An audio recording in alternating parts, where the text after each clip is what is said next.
ఇందులో పలానా చోట ప్రత్యేకమైన వస్తువేదైనా ఉందని తెలిస్తే కూర్చో. మరుసటి రోజు దాని కేర్ ఆఫ్ అడ్రస్ గట్టమనేని నిలయంగా మారుతుందనుకుంటా. Your right aunty. మా mom collection king. King uncle, queen aunty.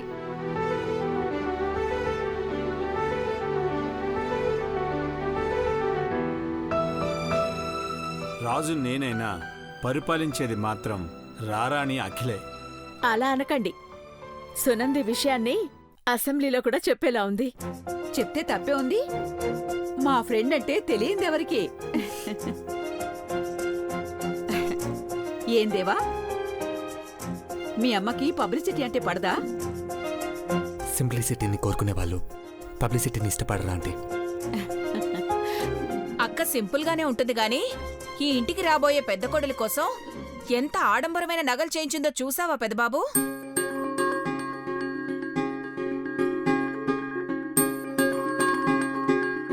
Wow, surprise! ఇవన్నీ దేవాన్ చేసుకుపోయే అమ్మాయి కోసమా?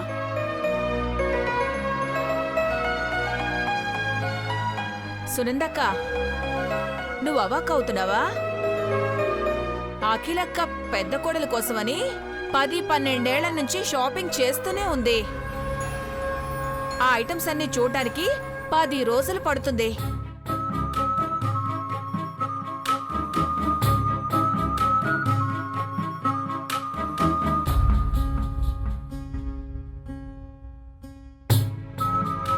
అవెక్కడున్నాయి?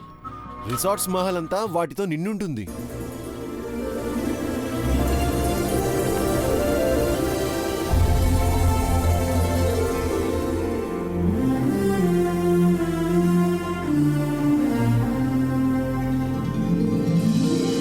ఓ మై గాడ్, ఆ అమ్మాయి ఎవరో కానీ నిజంగా చాలా అదృష్టవంతురాలు.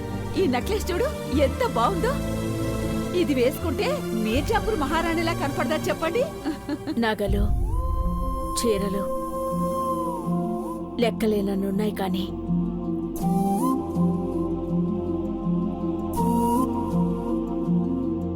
తానెప్పుడొస్తుందా అని లెక్కలు వేసుకుంటూ క్యాలెండర్ వైపు చూడని రోజంటూ లేదు.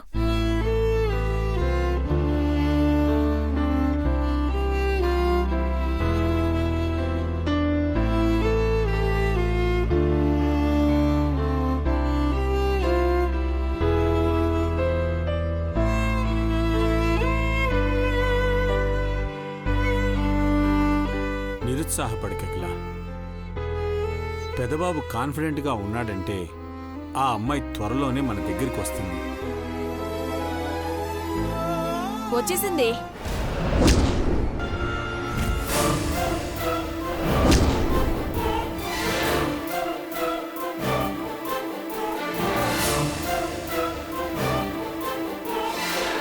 ఆ పెద్ద కోడలు వచ్చేసింది అనలేదు.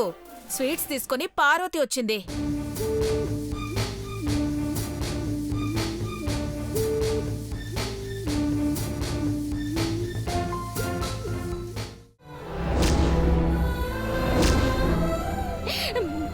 మళ్ళీ అట్టాగే అంటారేటి పెదబాబు గారు? మీకు నాకు ఎట్ట ముడి పడతాది? భూమి ఆకాశం ఎప్పుడు ఒకటవుతాయి. నేను ఆకాశం కాదు పార్వతి, మట్టిలో కలిసిపోయే మనిషిని. ఆస్తి, అంతస్తు, పరువు, గౌరవం, ప్రతిష్ట ఇవన్నీ పక్కన పెట్టి నీ వెంట నడవాలనుకున్నాను. అందుకే పార్వతి ప్రేమించాను, పెళ్లి చేసుకుంటానని చెప్పాను. భగవంతుడు కూడా మన ప్రేమని గెలిపించాలని ప్రయత్నిస్తున్నాడు. నేనిచ్చిన చీర నువ్వు కట్టుకున్నావు. అమ్మ పెద్ద కోడల కోసం తీసుకున్న నగ నువ్వు వేసుకున్నావు. అంటే అంటే విధి మనల్ని కలుపుతుందనే కదా పార్వతి? మనసులు కలిసిన మనుషులు కలవని కథ విన్నాను. కొన్ని జీవితాలు కూడా చూశాను పెద్దబాబు గారు. ఆశలు పెంచుకొని ప్రాణాన్ని నలిపేయకండి.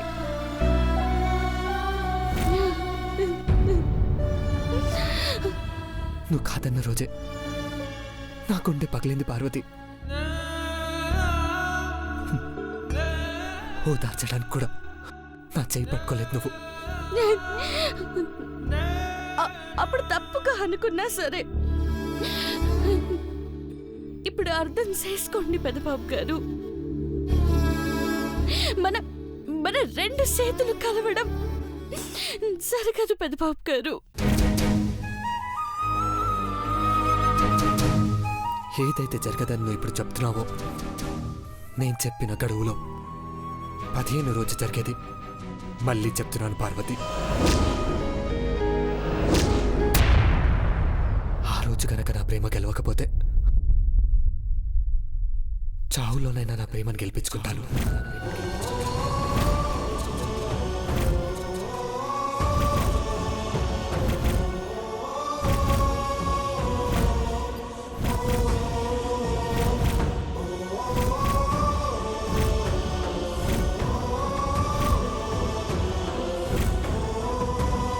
పెదబాబు పెదబాబు పెదబాబు పెదబాబు పెదబాబు పెదబాబు.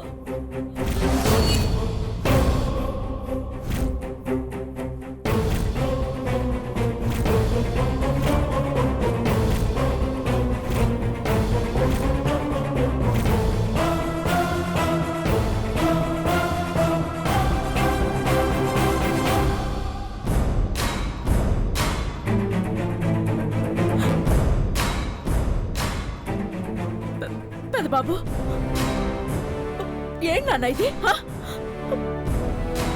15 రోజుల్లో నువ్వు ప్రేమించిన అమ్మాయిని నా కళ్ళ ముందుంచుతానని చెప్పి ఇప్పుడు ఇప్పుడు ఇప్పుడు శాశ్వతంగా నువ్వే కళ్ళు మూస్తానని చెప్తావా?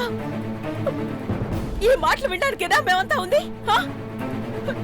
నిన్ను నిన్ను నిన్ను పోగొట్టుకోవడానికా మేము ప్రేమించమని చెప్పింది? నీ ఆయుష్ తీసుకోవడం కోసమేనా నిన్ను కన్నది? చెప్పు పెద్దబాబు.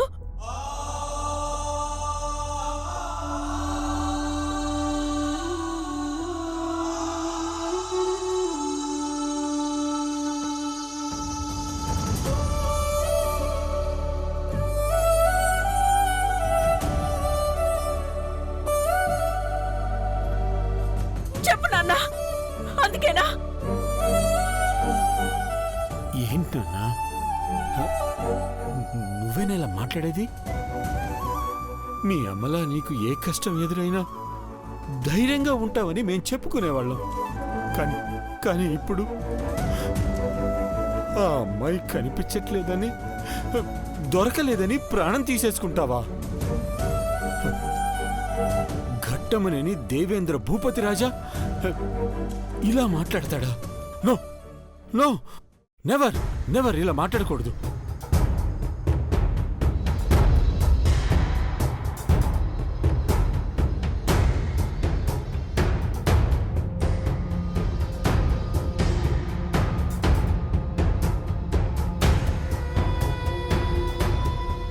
బ్రో, నువ్వు లేకపోతే మేము బ్రతుకుంటామా బ్రో?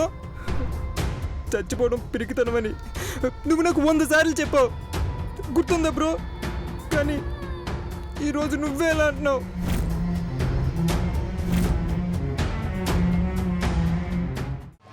ఇదేంటి ఎంత భయంకరంగా ఉంది? పచ్చటి మొక్కల్ని పనికిరాని మొక్కల్ని చేసిన నేను ఈ రంగు పార్వతి మొహం మీద చల్లి కురిపిగా మారుస్తాను.